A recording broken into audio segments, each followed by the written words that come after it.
Jayden Daniels has shown that he's a generational quarterback, and as of now is the odds-on favorite to win Offensive Rookie of the Year.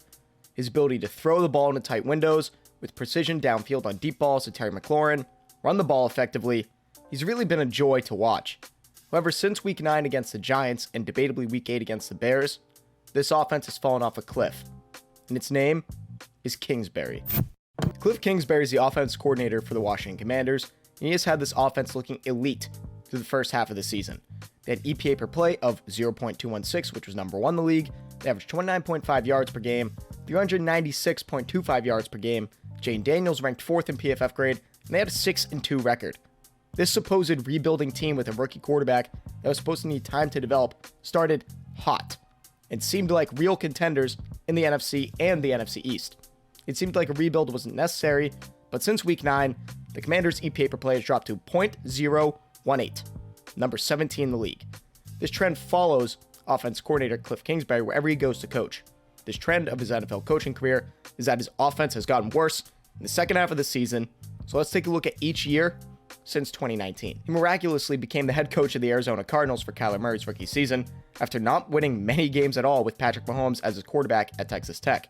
A curious hiring for Arizona, to be honest. Tomorrow we feast, but not just at the Thanksgiving table, also on Underdog, as it is feast week from today, Wednesday, November 27th, until Saturday, November 30th.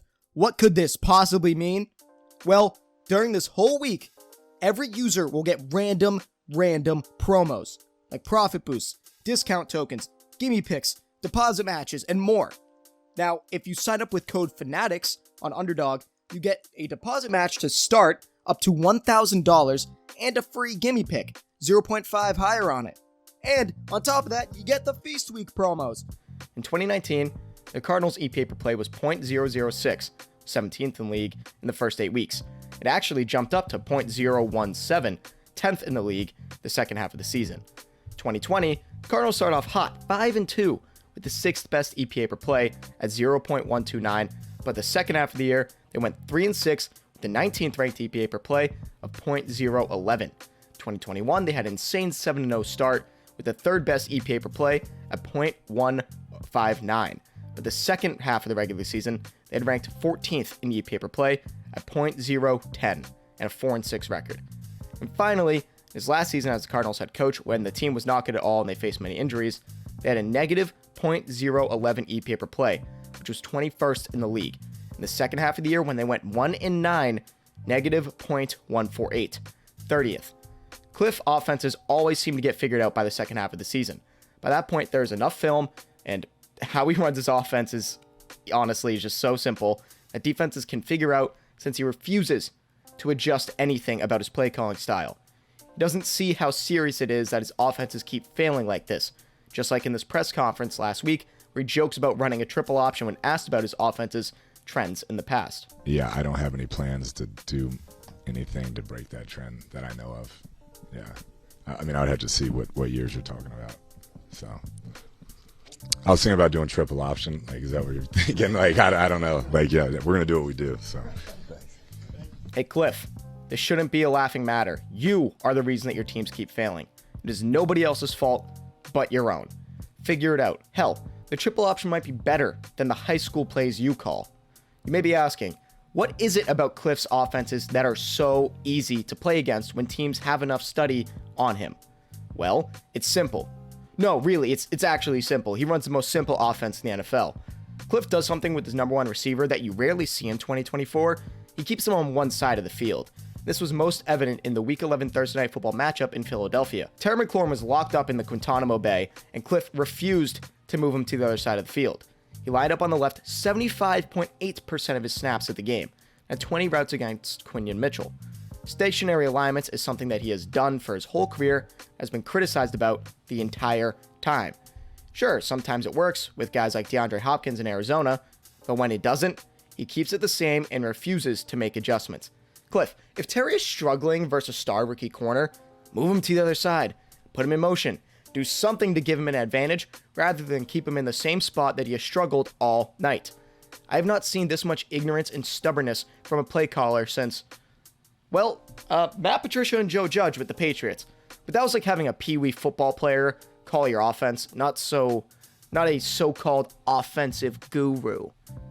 Speaking of giving Terry an advantage, he doesn't use motion at all. The Commanders rank 31st in motion percentage at just 47.5% of their offensive plays. Motion is used so much in the NFL, hence why 29 out of 32 teams use it above 50%, and 16 use it above 60%. Helps determine what coverage teams are running, get your guys a running start to their route, leading to more explosive plays, helps the quarterback by making the defense easier to read. Overall, just changes things for your offense, can add a little momentum. Using it this little makes your offense have no chance to change things up or to use it to their advantage. Trying to read the coverage or blitz games that the defense is running is hard for a young quarterback and is a bonehead decision to not use it more, but is also simpler for that young quarterback because there are not as many moving pieces for them to try to keep up with when you don't motion. But in 2024, you have to use it to your advantage. Not specifically decide to not use it, damaging your offense. When I say this offense is simple, going back to the Terry McLaurin point, it even is as simple as favoring one side of the field over the other. The Commanders ranked 5th in terms of throws to the right side at 45%. They do rank 6th in targets over the middle at 24%, but 31st in targets to the left at 30%. For some reason, Kliff just avoids the left side of the field. And the same goes in run direction, which is drastically different. 42% of their runs are to the left side, dead last in league, while 57% of their runs are to the right, which is obviously first. I guess Kliff grew up as a righty who just hated the lefty kids in his class because they're unique and their jumpers looked sick. I don't think we have seen an offense be so one-directional, RIP Liam, like Kliff Kingsbury's unit. I don't see how there could be any advantage here. Maybe he thinks he can wear down the right side of the defensive line and tire out the corners that play on the right. I legit have no idea. But the real thing that makes the Kliff offense so simple is how he uses the passing game. One thing that offense coordinators try to do is get their rookie quarterback by having plays specifically just where they go to their first read, which the Commanders are 5th in the league in first read throw percentage at a whopping 71.2% and RPO percentage at 5.5%. RPOs are designed to make an offense easy to play in, but also easy to figure out. That's why colleges run it so much. RPOs rely on a single read for the quarterback, which if you can watch the film on a team's RPO scheme, you can defend it easily.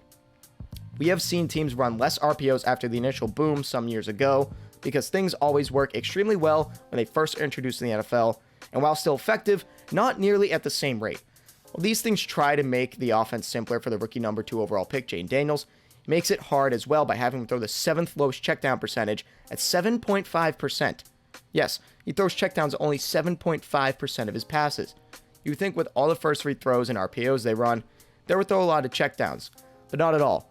They have him looking downfield rather than getting it to their guys underneath, or having Jayden looking for the tight end or running back in the flat when things get tough in the pocket and nobody is open downfield. The last statistic I want to examine is the run concept percentage. They rank 30th in zone attempt percentage at 34% of their runs, and 4th in man attempt percentage at 47.6%.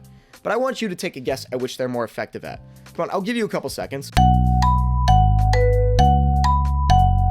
Yep, you guessed it. They're more effective in zone runs. They rank 3rd in success rate in zone run at 57.6% and 18th in man success rate at 48.3%.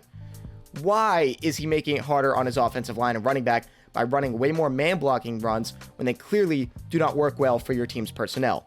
Please, Kliff, make it make sense. Just by examining the numbers of his tendencies, you can see that Kliff Kingsbury just does everything wrong on offense. Goes against his team's strengths like with that run concept, trying to make it easy on his rookie quarterback, but come the midpoint in the season, when teams have enough film on him and their offensive scheme, it actually makes it harder. Does not allow him to throw checkdowns, I don't know why, and for some bonehead reason, legitimately prefers one side of the field to the other.